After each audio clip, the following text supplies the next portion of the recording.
Memories mixing with flair. Every sip's a moment we're happy to share. Liquid lunch, pour it smooth, let it flow. Friends round the table where the good times grow. Raise a glass, let the worries slip away. Liquid lunch, we're living for the day. The clock don't matter, we're lost in the vibe. Jazz in the air, feel the soul come alive. From martinis to bourbon, we're riding the wave. Stealing this hour, it's the freedom we crave.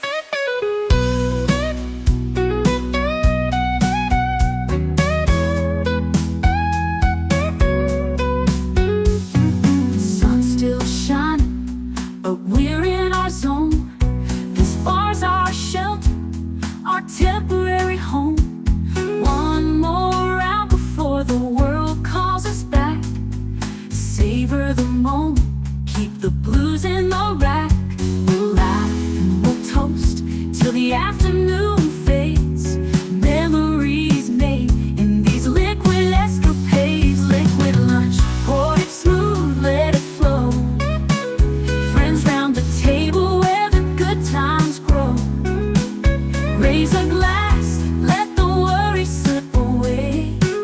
Liquid lunch, we're living for today. So here's to the daylight, the drinks and the fun. Our liquid lunch, till the next one comes. With a wink and a smile, we'll be back real soon. Chasing that jazz under the high noon.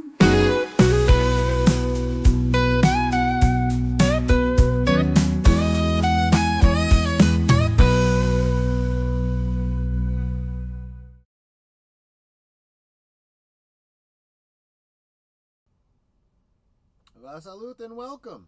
So glad to see you here. Happy Friday Eve. Looking forward to the weekend. Having a little difficulty here. That's why I started a little bit late, and I apologize. Unable to connect to X. I am going out, of course, to YouTube and to the Green Machine, but I cannot understand why it will not connect to X. If anyone might have any insights on that, I'd really appreciate it, but that annoys me greatly. But we will continue because the vast majority of you are here on YouTube anyway. La salute to all of you, including my lovely wife, Netter of Netter's Network. She says, like, share, subscribe, and become a member. And yes, I would very much appreciate it if you would do that if you haven't already. Good afternoon, my friends. Hope everyone is having a delightful day. Thank you so much. Thank you so much. Merpo! Having breakfast and then preparing to head back to the dilithium mines of Rora Pente. I understand. Jonathan Conroy says, hail all, smash the like button and enjoy the show. I do appreciate it. Ruby Hoove gifted a last call with Troy Pacelli membership. Thank you so much, Ruby Hoove. That went to Mel NYC Reviews.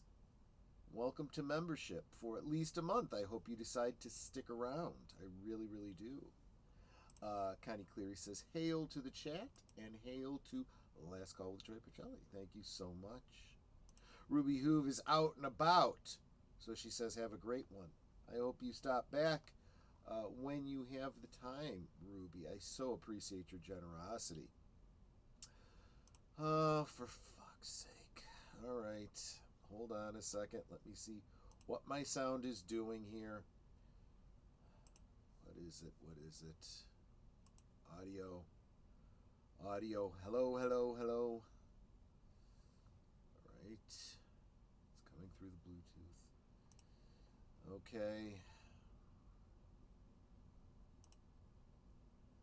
Audio settings.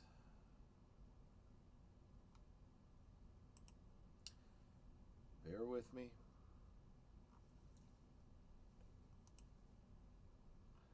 Settings. System. Sound. Okay, my microphone is at full volume. You should not be having any problems hearing me. At least I hope that's the case.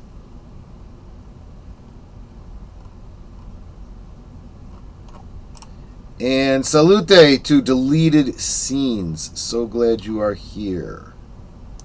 All right. All right.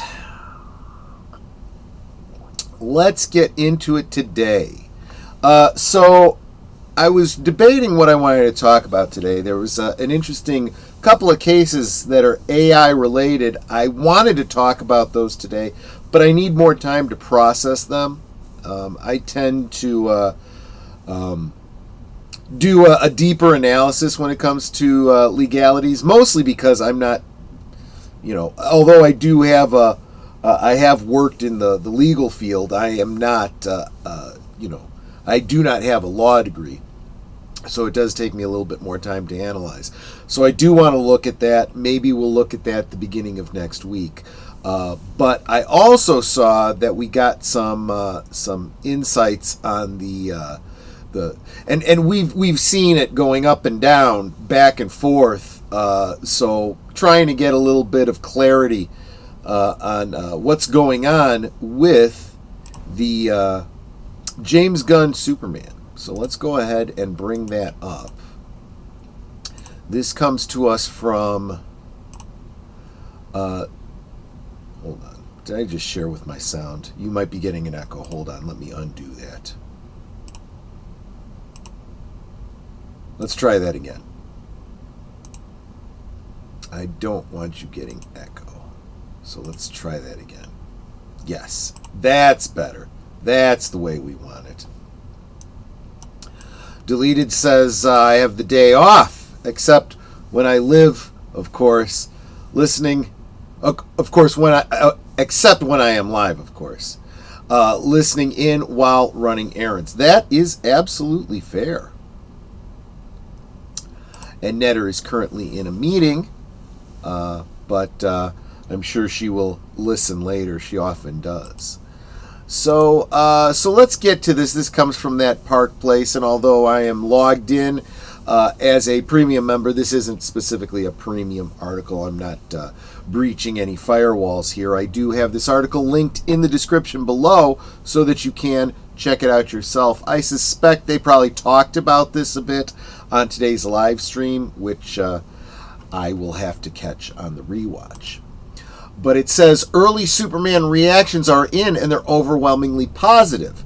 Now that, again, that window has been shifting with us because we've heard some negative things, we've heard some positive things. It's gone back and forth, and I really do feel like, well, we should always take these things with a grain of salt because these are people's opinions. We don't know who the audience was, so let's get into that. I do find the choice of the picture that they used interesting because this was from one of the earlier promos, and they specifically said in an interview, James Gunn said that he is removing this scene from the movie. He said it wasn't a finished shot. It didn't look quite right. I think this is very much one of those Sonic the Hedgehog things where the fans reacted to it and they're like, okay, yeah, let's, it was they were using a wide angle. When you take a wide angle and you bring it into the aspect ratio, it makes him look a little fish-eyed and elongated, and it doesn't look good. It just doesn't look good. So at least in that regard, perhaps they did respond to the fans. We'll see. The first reaction to James Gunn's Superman are flying in. I see what they did there, huh?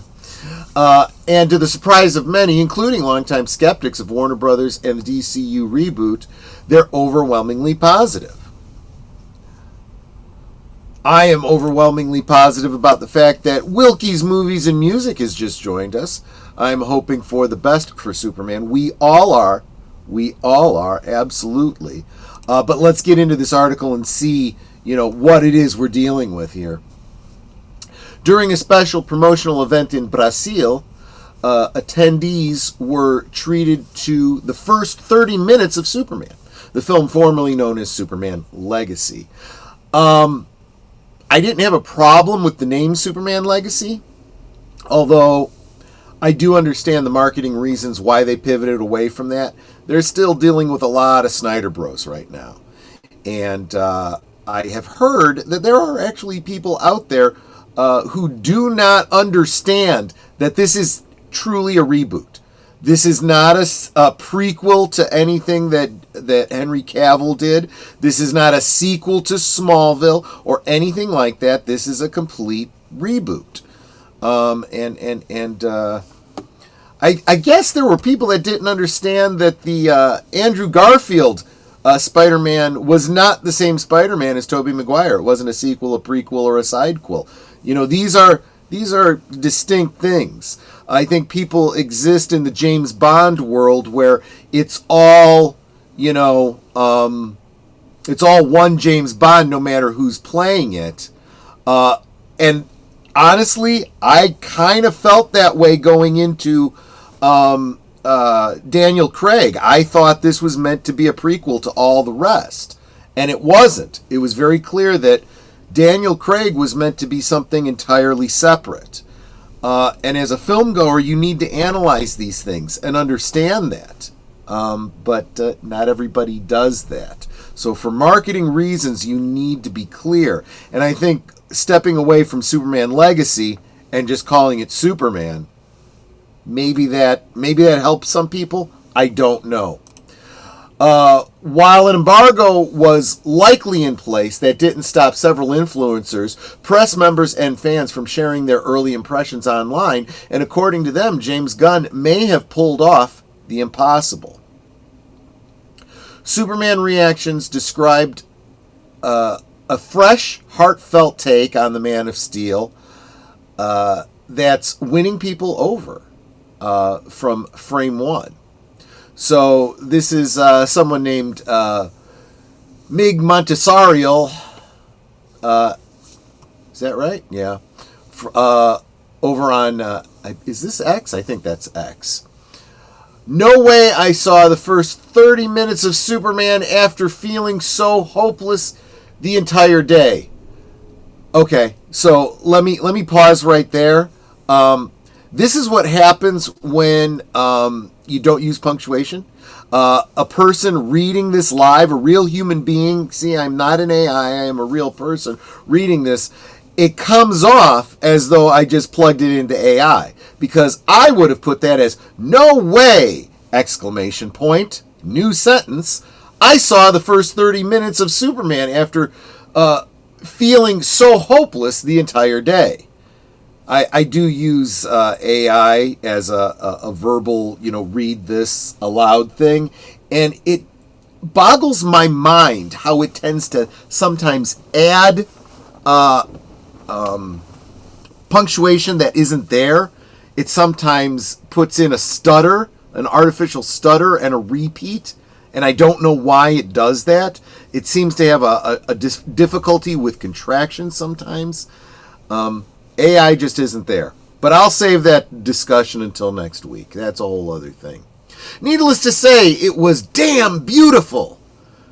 Time absolutely flew by. And Superman himself and the cast was right in front of me.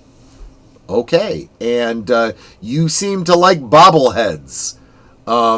Does cause me to question a little bit your thoughts on the matter, but that's beside the point.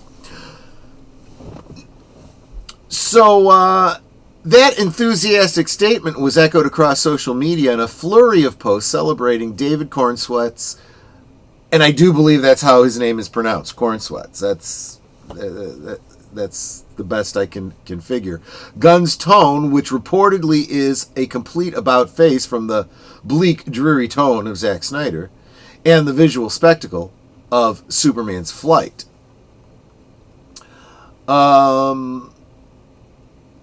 First 30 minutes of Superman is so effing good. A fresh new perspective to take the character.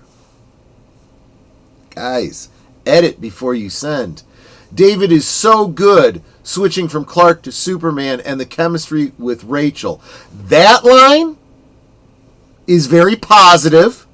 That is something I absolutely look for. It is what I have been very critical of in most Superman takes, right? The chemistry between the actor playing Superman and the actress playing Lois must be there. I saw it absolutely with Margot Kidder and Christopher Reeve. I saw it with Tom Welling and Erica Durance. Did not at all see it with what was it? The one from Superman Returns. Someone in the chat's gonna remind me what that actor's name was. And Kate Bosworth. Kate Bosworth was a horrible casting. And the difference between who Superman is and who Clark Kent is. Actually, I forgot to hold up New Adventures of Lois and Clark with Dean Cain and the Desperate Housewife girl. Yes, it was Brandon Routh. Brandon Routh did a great job as Superman, but Kate Bosworth as Lois, they had no chemistry together. Welcome, Stark of Iron. Good to see you, my friend, and thank you for stopping by and saying hi to me in the chat over on Doomcock's pop culture breakdown last night. The encouragement really did help me. But yes, Dean Cain and Terry Hatcher, that was it. They had great chemistry, and Dean Cain and Christopher Reeve were the two that, in my opinion, did the best differentiation. Well, how did she put it? Switching from Clark to Superman, right?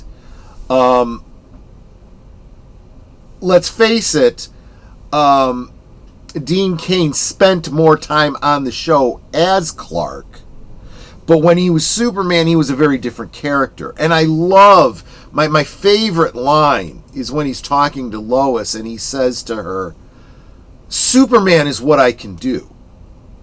Clark Kent is who I am. That really means he gets the character. The writers got the character. And let's face it, I did feel that they still had... I did not... I'm assuming you mean the more recent one. I didn't see it, so I don't really know. Yes, I knew what you meant. You meant Lois, of course. And of course, that was the one where they had two sons and whatnot. I didn't see that because I saw that as coming out of that whole CW thing, and I was very turned off to the whole CW experiment. Even tried watching that Supergirl show, which was The Devil Wears Prada with superpowers. Did not care for it. I didn't like the fact that they didn't build on their own successes with Smallville. Not that Smallville was perfect, but they really should have built off of that, and they didn't. This has been my biggest problem with the DC on film for the longest time. When they have a success, they never build on it. I've described it as the person with OCD who won't let their peas and carrots touch on their plate. You know, like Mr. Monk, you got to separate everything.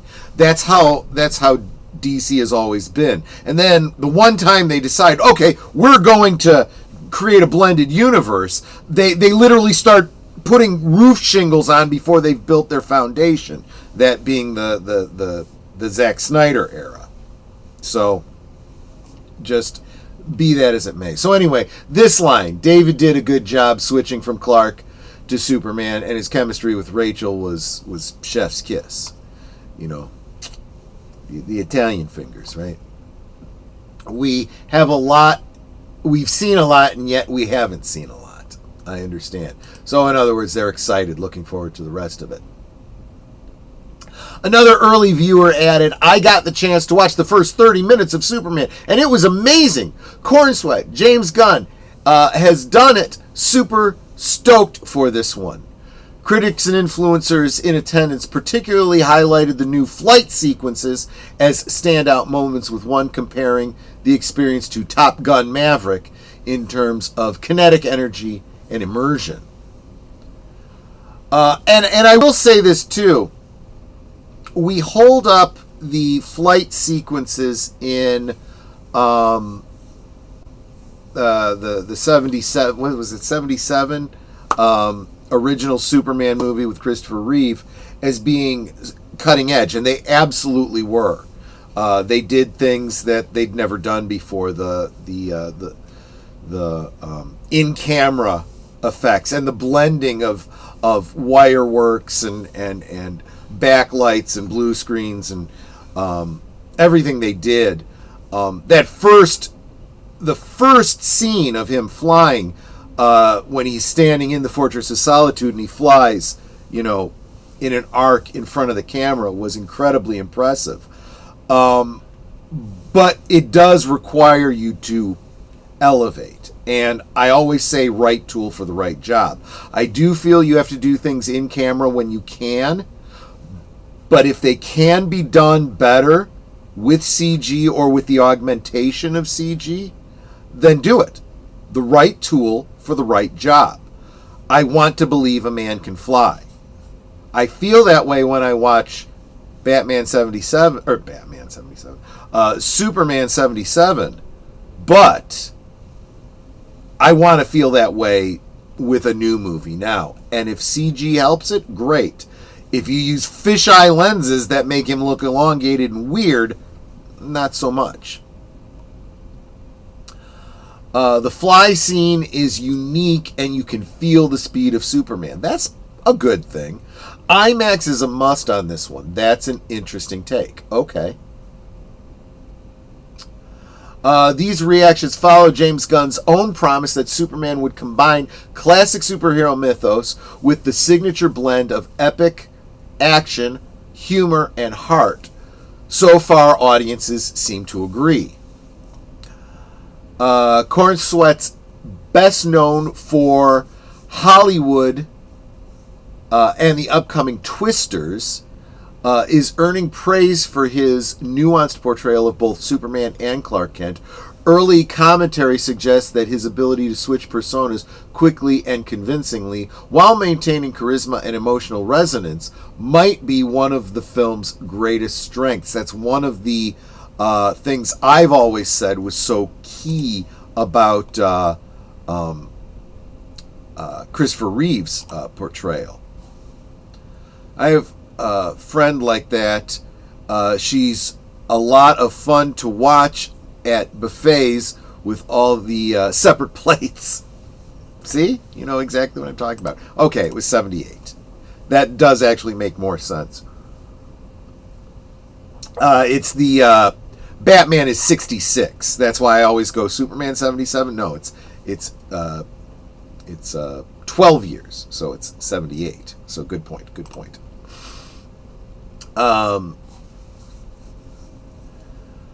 Rachel Brosnahan is also getting early buzz for her chemistry with Cornsweat in the role of Lois Lane. Good. I'm looking forward to that. Superman also features a stacked supporting cast, including Nicholas Hoult as Lex Luthor. The more I've seen of his Lex Luthor, the more impressed I am with it. This could be really good. Isabella Merced as Hawk Girl. And let me just say this too. I don't think that outside of like maybe the cartoons, I don't know. I don't think that Hawkman and Hawkgirl have gotten enough lore build. And if you want to play around with the ethnicity of those characters, those are the characters to do them with. Many people don't realize this, but in the post-crisis lore for Hawkman and Hawkgirl, these are characters that experience reincarnations every generation. So, you know, you should have an iteration of them as Egyptians. You should have an iteration of them as Caucasians. If you want to go other ethnicities, I think that would be entirely plausible and very interesting, in my opinion. You should have an iteration of them as aliens from Thanagar as well. Let's see. Anthony Kerrigan as Metamorpho. I'll be interested to see how that plays out in live action. Skylar Gisondo as Jimmy Olsen. I haven't seen him yet, so I don't know anything about him. Sarah Sampaio as Eve Teskmacher. I believe she is the blonde that's doing selfies. Again, I'll have to see how that works out and how that looks. The movie theatrically kicks off the new DCU under Gunn and Peter Safran's Chapter 1 Gods and Monsters slate. That's interesting. The official synopsis describes Superman as a return to optimism, focusing on a hero driven by compassion and an inherent belief in the goodness of humankind. That is Superman in a nutshell. Let's be honest there. That's a stark contrast to the grimmer portrayal that dominated recent years. That pivot appears to be resonating. I would imagine it is. While these early reactions may be wrapped up in the thrill of exclusivity they offer Warner Brothers and DC, something they desperately need, genuine excitement. At this time, it isn't just the die-hard faithful.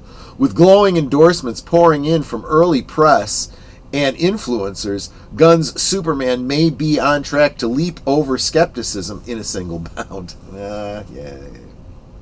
Of course, it's important to note that critics, influencers, and invited guests aren't always the most reliable sources when it comes to early reactions. The true test of Superman will start once reactions from the general public start pouring in.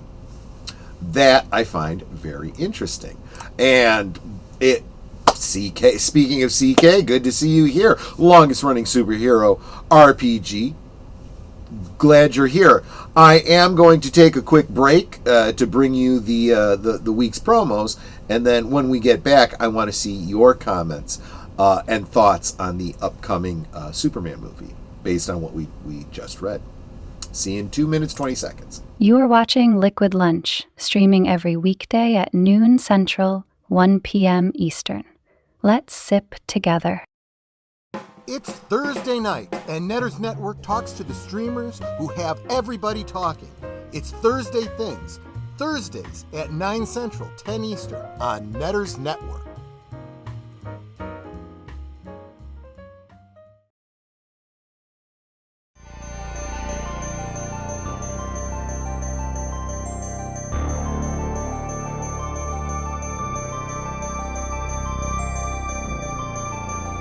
This week on Saturday Night at the Movies, Big Al presents the 1981 screwball comedy Zorro the Gay Blade. Big Al presents Films with Friends, Saturday at 9 Central, 10 Eastern on Big Al Presents. Every Sunday evening, Aged Boomer and Papa Pacelli bring you the rundown of the week's geek news, or at least what they think is interesting.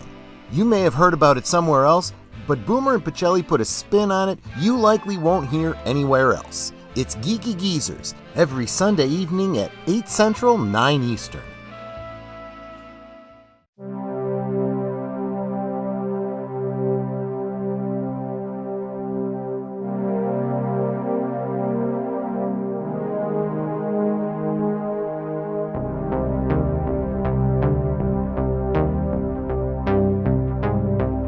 This week on Live from Sparkwood and 21, we'll be taking a drive down David Lynch's Lost Highway.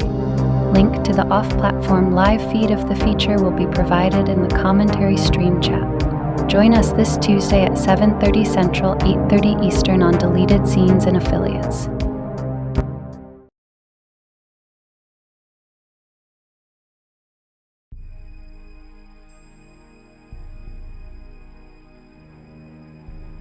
With the chance of ever returning to Auron gone, Callie is feeling alone and vulnerable.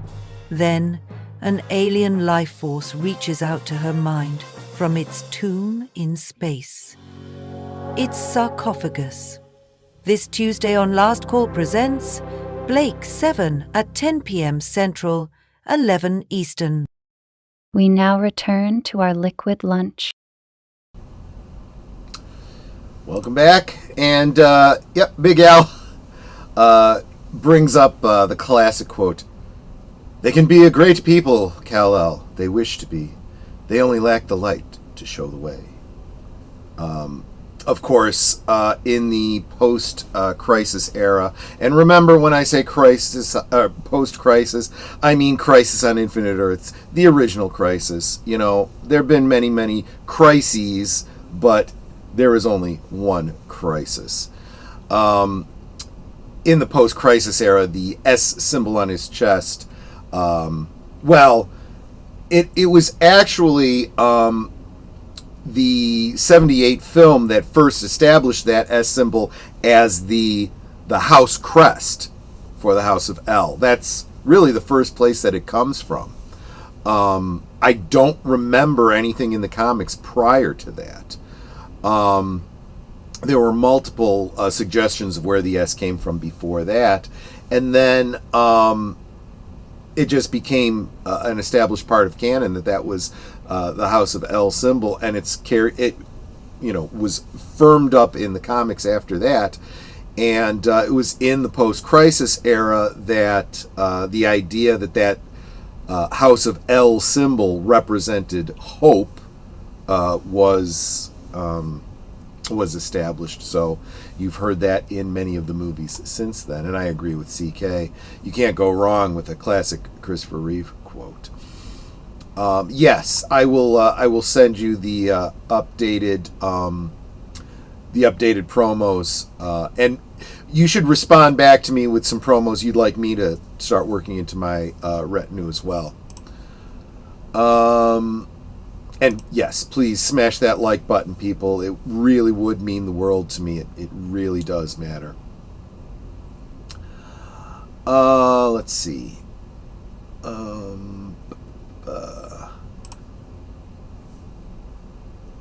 Yes, your Netter's guest for tonight is Lunchbox Warren. It'll be great to meet him. Make sure you all subscribe to him when you join us tonight on Netter's Network.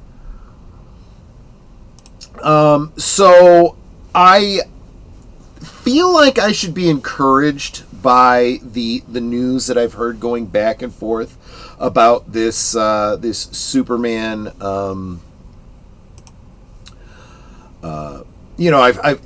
whenever you hear them talking about reshoots and reactions to reviews by audiences and whatnot.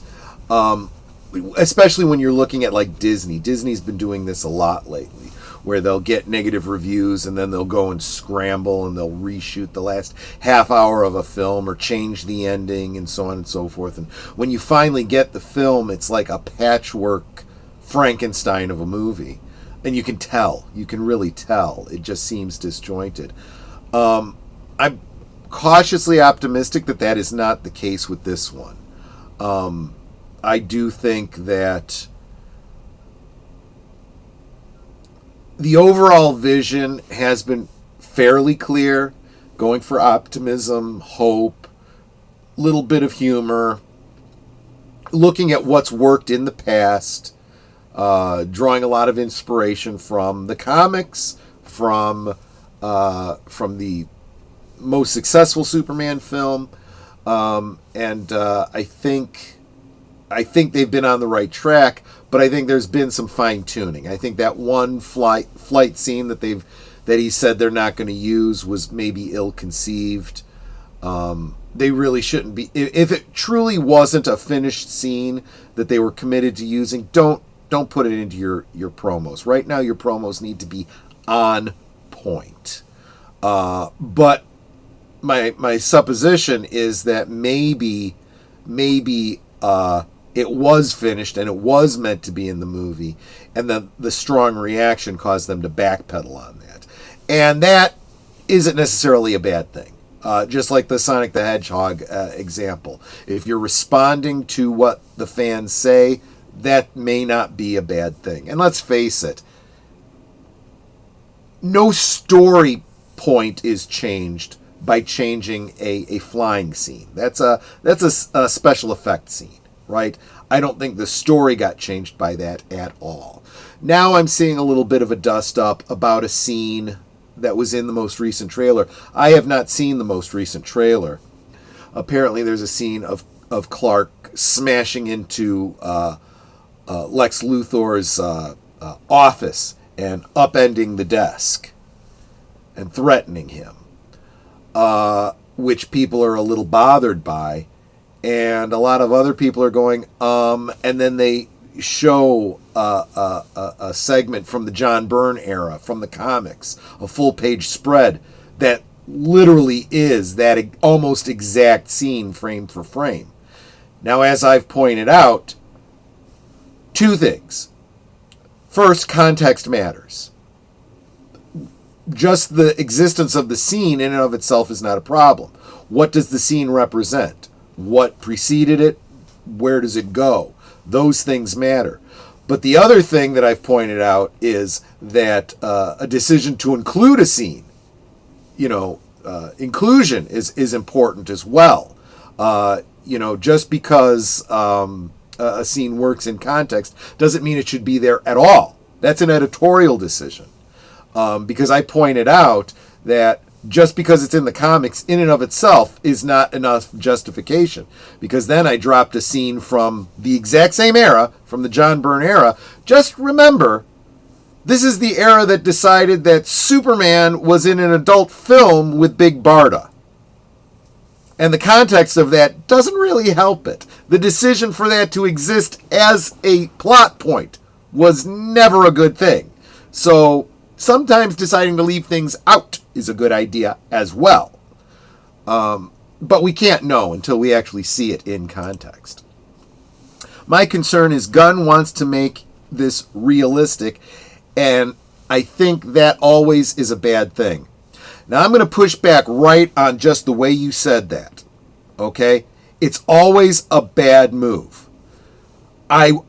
Just from a language point of view, I would always caution people to be very careful with sweeping generalizations. When you say always, if there is one example that doesn't comply with that, you're proven wrong.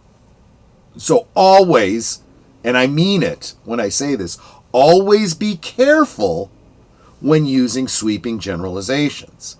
I was very careful with that all-encompassing term that I just used because I believe you should always be careful.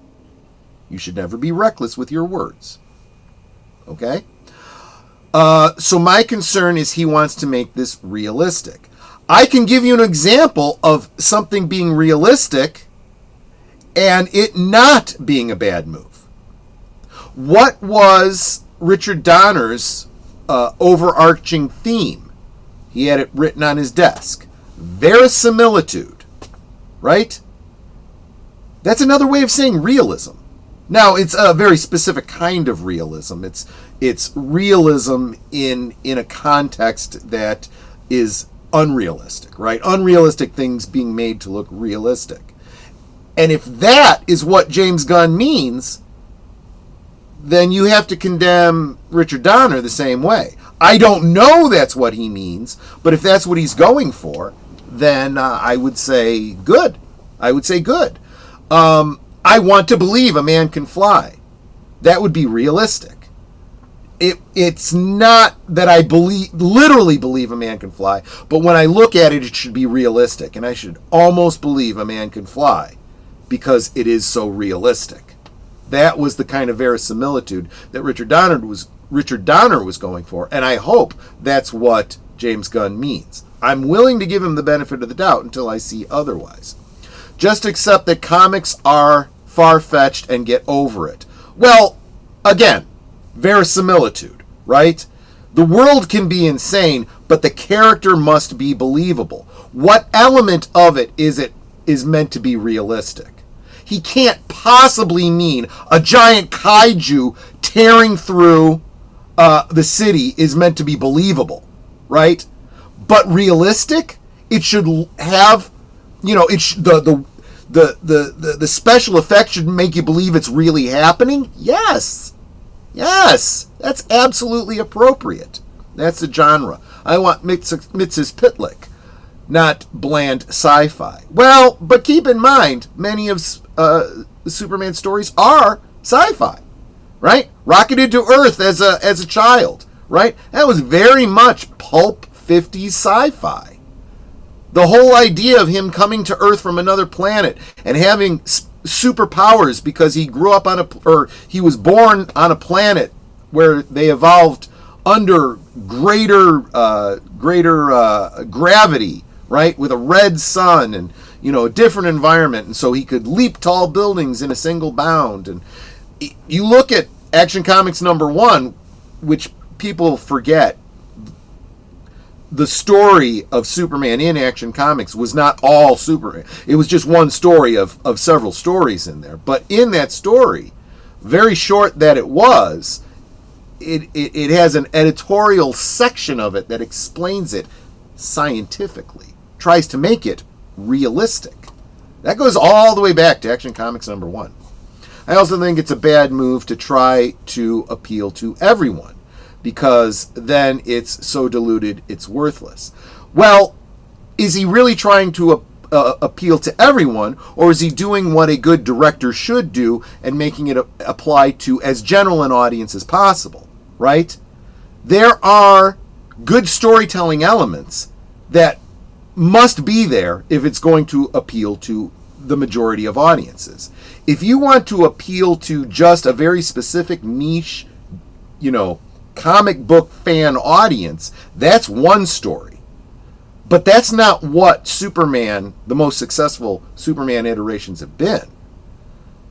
I went to see Superman in '78 with my mother. She was by no means a comic book fan. She loved that movie because she loved the characters, because that story appealed to the majority of audiences. In other words, it understands how to tell a story. It understands the hero's journey. It understands character development. That's how you tell a story to everyone, right?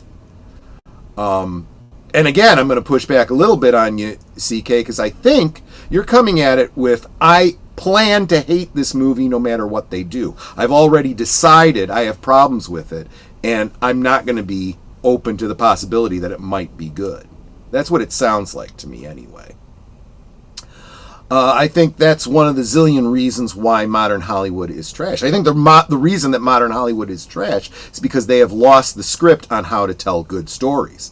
Doesn't matter what the genre is, okay? Great example. I was on Pop Culture Breakdown last night, and one of the panelists said, because we were talking about what I talked about on yesterday's Liquid Lunch, the whole thing about the people that made Disney Plus's Daredevil Born Again were told not to watch the original Netflix series. I mean, why would you want it to be anything like the very successful Netflix series when you actually use the same actors from that series? Just saying. And as it turns out, even though they were told that, as things went, and the reaction to Daredevil in She-Hulk was so terrible, they're like, yeah, maybe we should start taking some cues from that. And they ended up doing that, going so far as to be using some of the soundtrack elements from the Netflix series. So they kind of changed their mind on that. But we've heard this time and time again. They don't read the comics. They don't watch the previous series that was so good.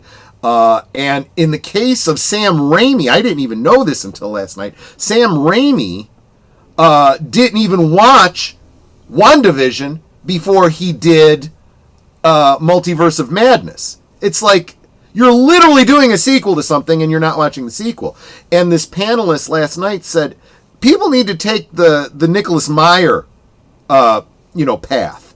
He had not seen Star Trek. He was not a Star Trek fan when he was given Star Trek 2, but he went and he watched the entire original series and said, okay, I understand these characters. I understand this setting, and he tweaked it a little bit because he's like, okay, this is like the Navy in space, right? And so that's how he started treating it. And so many of the elements that he introduced became canon and beloved by fans because they're like, yeah, that makes sense, right?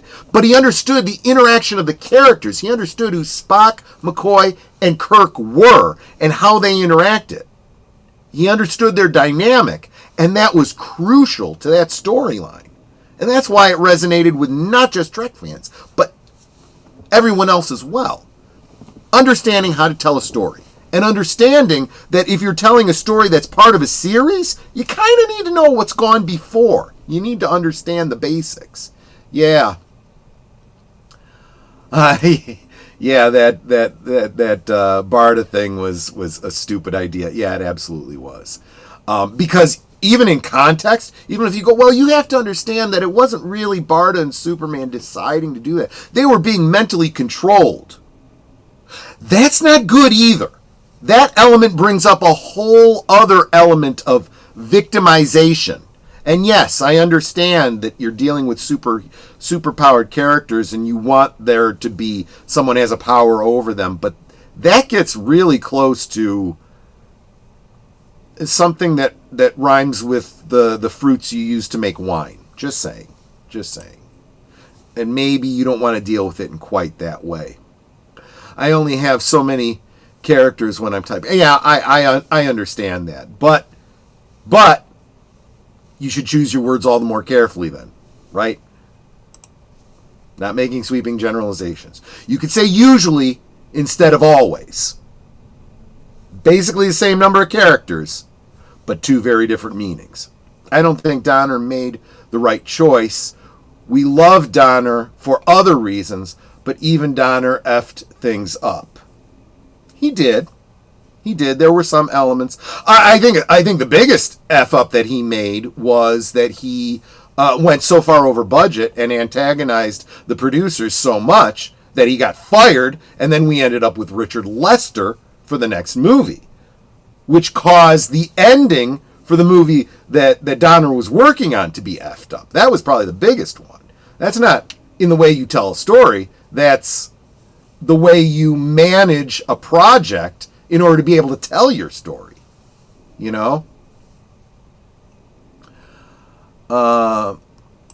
operative word there was bland. Okay. Superman 77, I think I was corrected to Superman 78, is probably never going to be topped. My favorite is Superman 2 1980. The Mankiewicz version? Yeesh. But that's your opinion. You didn't have to drop me a $5 super chat for that, but thank you very much, Joe's Atmosphere. And please make sure you subscribe to Joe's Atmosphere. He is a great supporter of the channel on the social medias. Gorilla's Random Thoughts is here to say, Kabla! Yes, success. And that is what we are hoping for Superman. We are hoping that he is successful. No greater of victimization than Wonder Woman 84. Yes, that's actually a great comparison, Joe's Atmosphere. Wonder Woman, people tend to look back at the history of characters in comics and use bad examples of elements in stories from the comics to justify bad decisions in movie adaptations. Wonder Woman is a history of bad decisions, from her very concept to her earliest development to many choices they've made with her character throughout the years. You have to be very careful and discerning when you look back at the source material you're drawing from. Hate Donner's Fortress of Solitude. If I made a Superman movie, I'd do the giant gold key, etc. Well, it looks like then this is another example where they're moving back towards something that is more liking of what you like with this new one. They're doing some different elements and stuff, but they are going back for those kinds of things. There are some things in comics, though, that don't translate well. I mean, that whole giant golden key, in a world where you have Google mapping, your secret fortress of solitude has a giant arrow pointing to it. Look, here's my secret hiding place that everybody that can fly and can see from space can see. And now that's literally every superpower in the world, meaning government superpowers, not people with superpowers. Probably not a great idea. When that means that Black Adam and Captain Marvel and Ultraman and Bizarro can all find and access your Fortress of Solitude, maybe not the best plan. You know, maybe some other kind of cloaking device, hidden in some way, makes a good idea. I'm also open to the possibility that the tropes that we've grown up with might be improved on. Just going to say it that way. I'm 38 behind you, Troy. I see what you're saying. Let's let folks know I'm doing a spicy comedy show in a little over an hour. Yes, so make sure you check that out. If you have that stream up, Tony, let me know and I will forward my audience to you. It'll be a little early, but you know, you guys can go there, hit the like button, and sit on it and wait for it to start. It's not a secret. It's just impenetrable. Really, like I said, your whole security system is a giant key that can't be lifted by anyone but you and your cousin and Bizarro and Ultraman and Black Adam and Shazam and, well, I would have said Green Lantern, but it's yellow, so he can't lift it. You know, really good engineers with, you know, really big machines. Yeah, that might have worked in the 70s where you just believed that, you know, Clark Kent had hypnotism powers, you know, that, you know, or something like that, or he vibrated so no one could get a clear picture of him. Yeah, I think it's time to evolve that particular plot point. Then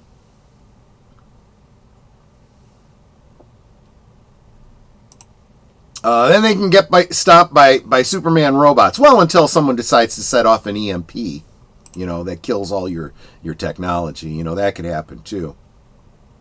Someone once said there's no bad characters, just bad writers. And I think that applies to adapting comic films. Yeah. A good writer knows how to adapt a character, and there are some elements of characters that people have created before that you might love a lot that are just not well written, and they don't adapt well to live action. Just saying. A good writer can identify that and it can improve them.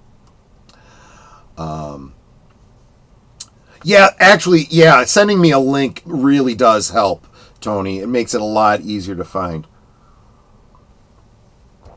If it's as if I've been dealing with this for 40 years. Yes, of course. But even, you know, running a role-playing game, I'll bet you have some real classic games, and there were some that were just, It happens to all of us, right? And you see it, Star Trek. What's your favorite Star Trek series? The Next Generation? There were some pretty terrible stories there. Enterprise? There were some pretty terrible stories there. You know, usually the earlier seasons tend to be the weakest and have some real clunkers. You know, people can say that the original series was perfect, but I'll just say 2 words: Spock's brain. Right? Next Gen was perfect. I'll give you 3 words: shades of gray.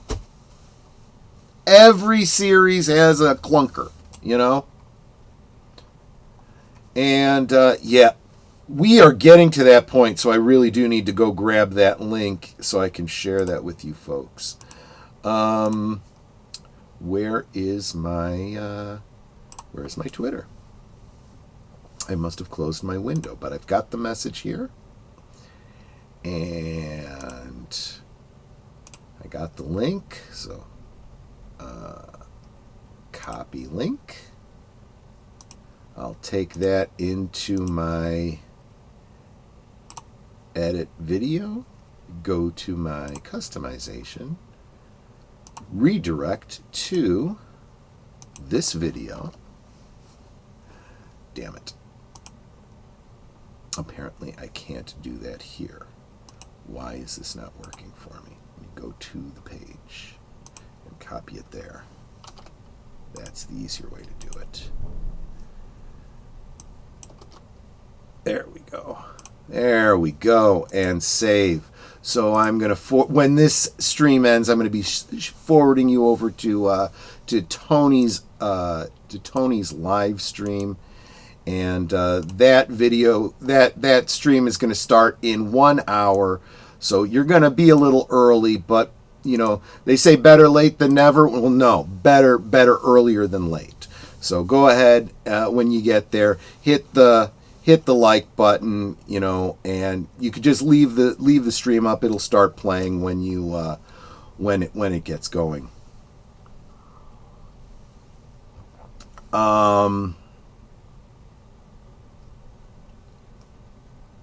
I don't like Gunn's take on the Kents. The Kents are rednecks. To some degree, every version of the Kents have been rednecks. They're farmers. And they're small family farmers, not, you know, like, you know, corporate farmers. So, you know, salt of the earth. That's not a bad thing.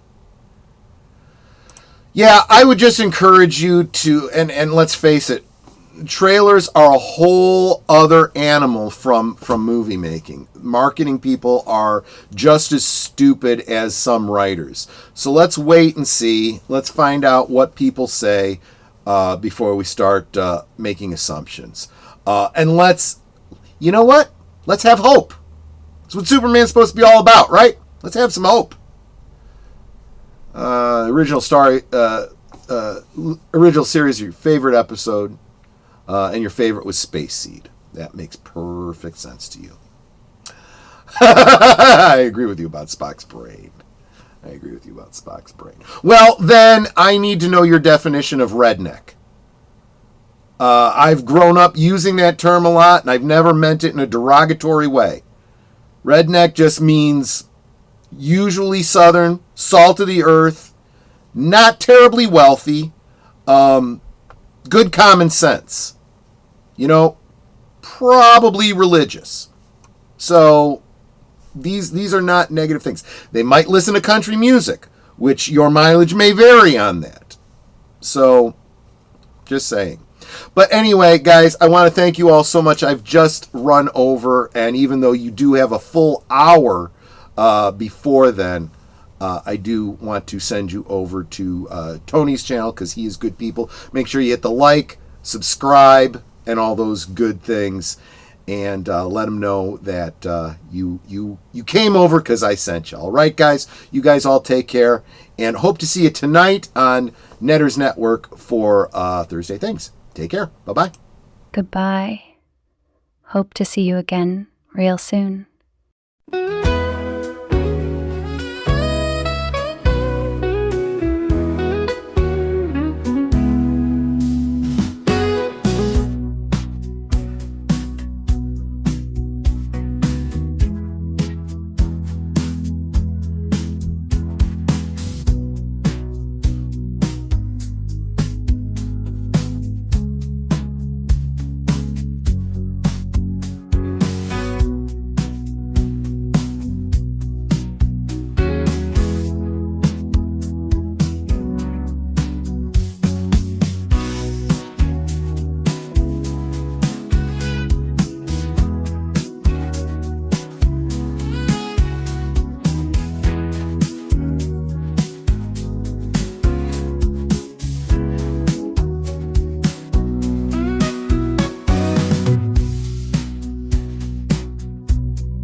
So here's to the daylight, the drinks and the fun, our liquid lunch, till the next one comes.